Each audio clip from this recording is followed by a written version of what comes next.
तर मला असं सांगायचं आहे की मी आजोबांच्या जीवनावर पुस्तक लिहितोय. तर 2 पुस्तकं लिहितोय मी की त्यांचा पोस्टमनचा जो प्रवास आहे, ती नोकरी कशी लागली आणि पोस्टमनचं काम करता करता ते रंगभूमीत कसे आले त्याच्यावर एक पुस्तक आहे. आणि आजोबांनी जी शिकवलेली 3ऱ्या पिढीपर्यंत मला, तर ते दुसरं पुस्तक आहे. तर त्याच्याविषयी थोडंसं जरा तुम्ही सांगता म्हणजे. नाही, आता कांबळे मामांवर पुस्तक लिहायचं म्हटलं तर ते खूप मोठं पुस्तक होईल, कारण कांबळे मामांचे भरपूर एक्सपिरियन्स आहेत लोकांना. मग त्या माणसाने अगदी काय म्हणतात त्याला, पथनाट्यापासून सुरुवात केली, बालनाट्य पण केली, नकलाही केल्यात, परत मला वाटतं मेकअपही केले, गाणी म्हटलीत त्यांनी, मोठमोठ्या कलाकारांबरोबर मोठमोठ्या कलाकारांना काय म्हणतात त्याला पगड्या बांधल्यात, आपलं फेटे बांधलेत, मेकअप केलेत. ऑलराऊंडर माणूस होते ते नाट्य क्षेत्रात. म्हणजे पडदे बांधण्यापासून सगळी कामं ते करत होते.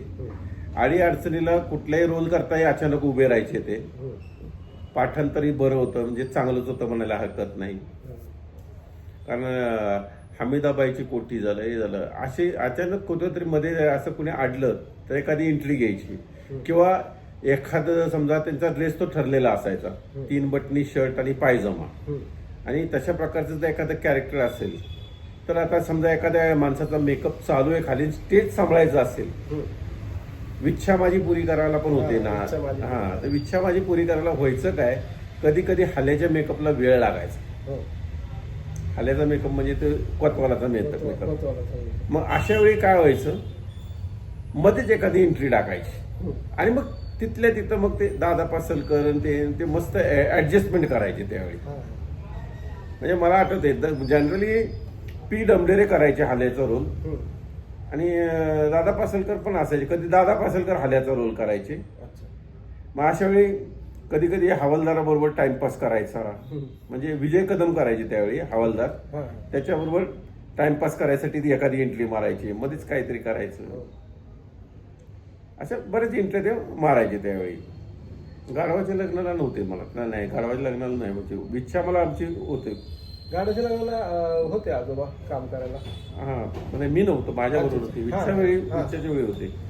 म्हणजे विच्छा यायचं आपल्या नरेंद्र डोंगरेचं, रजनी चव्हाण असायची आमच्या बरोबर त्यावेळी, नरेंद्र डोंगरेची बायको. विजय कदम, सतीश तारे होता.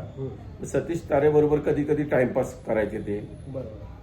हे दोघं आत गेले, त्यांचे जुने मित्र होते सतीश तारे. हा, म्हणजे स्टेजवर टाइमपासला एंट्री असायची कधी कधी, ते पण म्हणजे हजर जबाबदारी होते.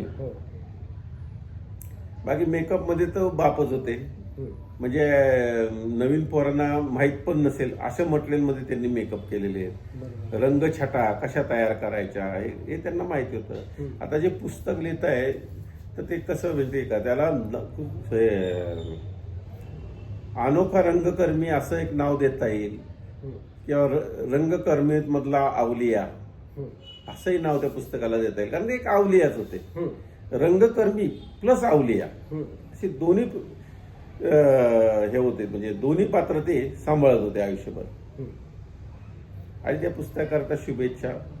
एका आवलियाविषयी पुस्तक लिहिताय, त्यात थोडंफार तिन्ही पिढ्यांचा उल्लेख करताय, चांगली गोष्ट आहे. आम्हालाही त्याच्या जुन्या आठवणी जागृत होतील ते पुस्तक वाचताना त्यांच्या.